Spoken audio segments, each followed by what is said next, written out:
Hello everyone and welcome back to another episode here on my Minecraft Survival Let's Play world. We were just by the industrial district where we finished off the last episode where we built quite a lot of farms here. We built a tree farm, a snow farm, a little cobble generator, and this huge kelp farm over here which leads directly into this kelp battery which I actually made a separate tutorial for, and it's really useful, so I highly recommend that you guys build this. It gets you tons and tons of fuel here. You get some dry kelp blocks, which is actually infinite. This whole setup over here is an infinite fuel source. So hopefully that was really useful for you guys and you can build it yourselves. Anyway, let's move on to what we're doing in today's episode. And if you actually recall, in the last episode, I actually talked about why I made all these farms here.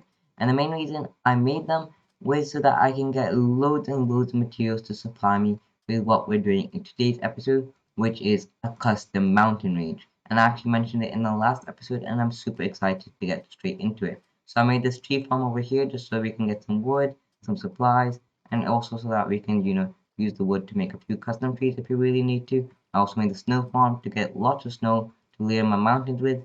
I've got this little cobble generator to get some cobble. Of course, this isn't super effective, so I also gathered a bit of cobble by myself using a little beacon, if you remember that from a couple of episodes ago. Then we also made this kelp farm over here. This isn't actually, going to be useful for what I have planned today's episode, which is the mountain range, but I built it nonetheless because I thought it'd be a great addition to add to the industrial district.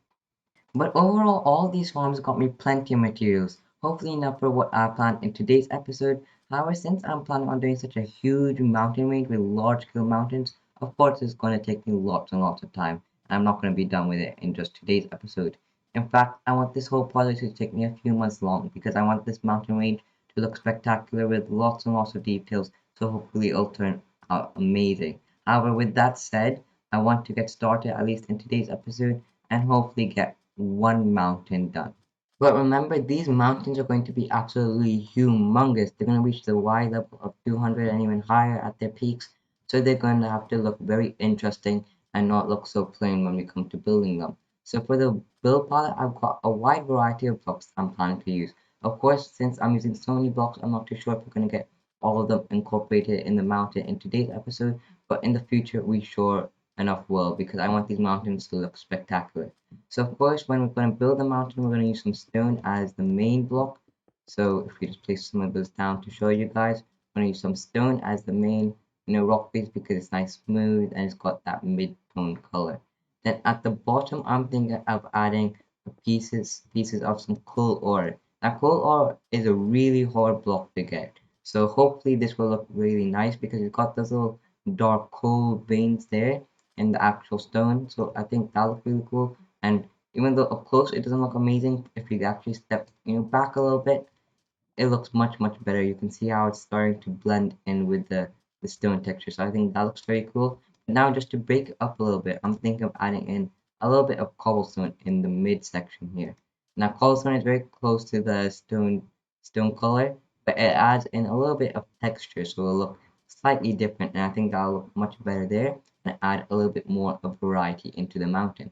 Now continuing with the stone trend that we've got right now, I'm also planning of using some andesite. So if you actually look very closely, andesite is slightly lighter than stone here. So I'm going to use andesite as a little highlight color near the top of the mountains, at the peaks. And I think that will work really nicely. So if you just jump down from the scaffolding, you can see how it slowly starts to get lighter and you can mix that in. Now it's not too much of a change. So if you step back, you can actually see that doesn't change it too much. But you can see how slightly lighter and how slowly get lighter and lighter and fade into this much nicer, lighter color. And that will look really nicely because once we start getting near the top, we'll also add in a bit of snow. And that lighter color will complement the snow and make it look really nice. So if you add in some snow blocks here, and you can also use a wide variety of snow layers here just to add in some texture and some depth. And if you look back, you can see how this andesite complements the snow very well compared to the plain stone. So I think that looks very nice. And you can see how the build palette will come together and look absolutely amazing on the mountain. Now, of course, it doesn't look great on this one place over here, but that's just one demonstration wall. Once we got the much larger mountain, the blocks are going to be much spread out. The gold will probably take up 20 blocks. The andesite will maybe take up 50 blocks. The stone and the cobblestone in the middle will maybe take up 100 blocks. But you can see how this is just a little demonstration wall and how it will eventually look. And that looks absolutely amazing. Now, one other thing that we can do is also add in some dirt and some grass blocks at the lower parts of the mountain, where it's too low for snow to form, but it'll look too weird if you just leave them empty, and I think that'll look amazing, just so that it looks more natural. We've got some grass incorporated into it, and a little bit more greenery. And of course, we can also add in some custom trees on those little ledges, and I think that'll give this mountain a nice sense of scale and perspective. Of course, though, I don't know if we're going to have enough time to do all of that in today's episode because we need to actually build the mountain itself, and that's going to take a lot of time. So hopefully we can at least get some of these textures in, but I don't know if we're going to have enough time to add in the custom trees and all of the mountains textures. So hopefully we can try and get as much done in today's episode as possible. Alright, now with all of that done, I think it's time to get straight into actually building the mountain range. Of course, this place isn't suitable for building it because we're nowhere near any of our build projects, and we're right next to our industrial district, which is full of ugly farms, which won't look great next to a mountain range. And of course, this is in the middle of the desert, so a mountain range wouldn't work too well over here.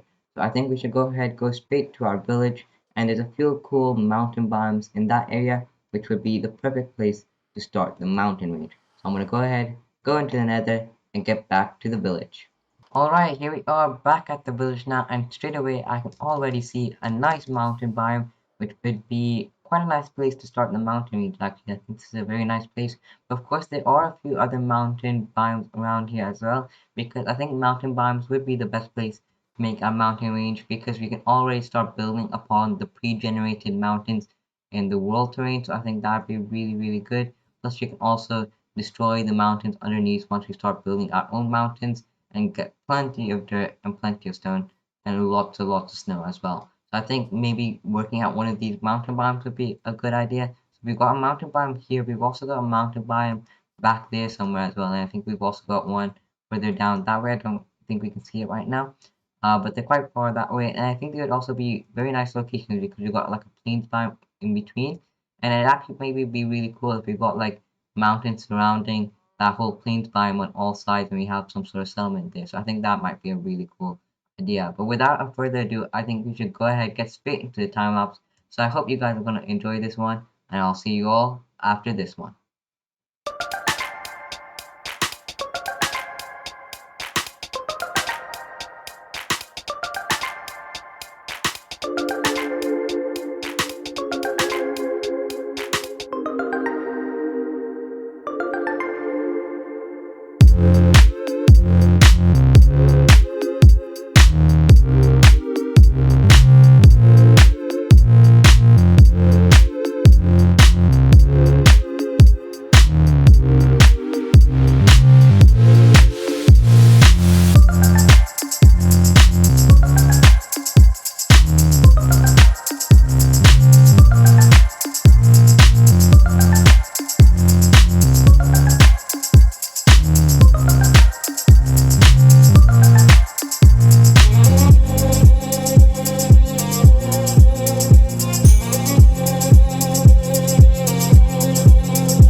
Alright, so I hope everyone enjoyed that time lapse as usual, and we did quite a lot of building here as you saw in just a short period of time. We made this huge mountain face over here.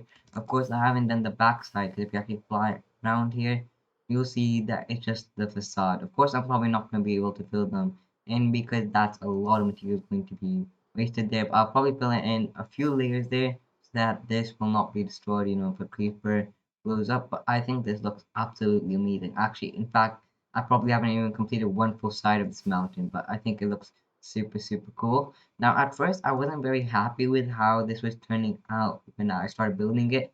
Like, I thought maybe it was too steep in some places and it just didn't look natural. But as we slowly start progressing, I could see how this would eventually turn out. So we're gonna have like one more kind of edge coming down along this side, down into what is ocean over here, probably down into this area over here. And you start getting that more defined shape as you continue working, and I'm really happy with this. And I also thought I was maybe using too much snow, but it turns out this is actually quite a normal amount of snow being used here. So I looked at other mountain builds, and this was, quite small compared to the other ones, but I'm very happy with how this is turning out.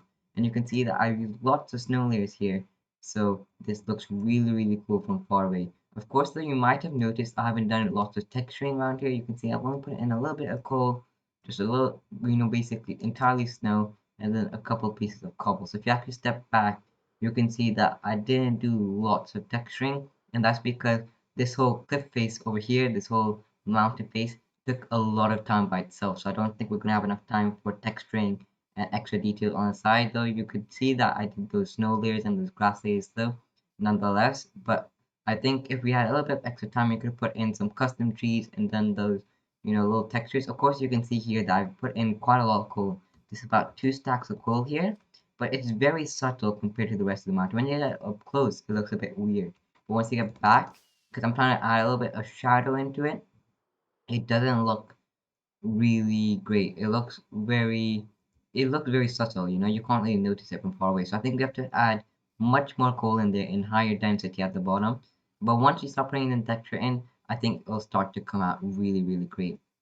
And I had lots of fun actually building this. There's lots of times where I'd often go up the mountain, you know, happy to start work on this mountain face once again. In fact, I actually had this little kind of room down here where I got a little snow farm just in case I ran out of stone because, man, I ran out of stone a lot. Actually, you might have noticed in the time lapse that I was often building little snow pillars over here so I can turn the snow layers into snow blocks.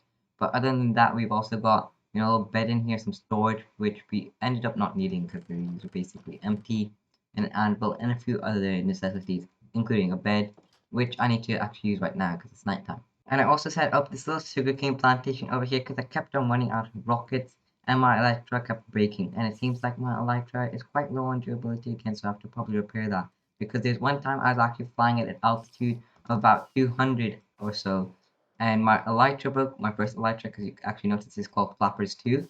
So my first elytra broke, and I didn't have any phantom membranes on me, so I couldn't repair it. And I fell from about here and landed with half heart, so I was very lucky. And often I'd find myself getting very low in hearts because for some reason I love dropping blocks and then falling after them and trying picking them up because that'd be so fun to do.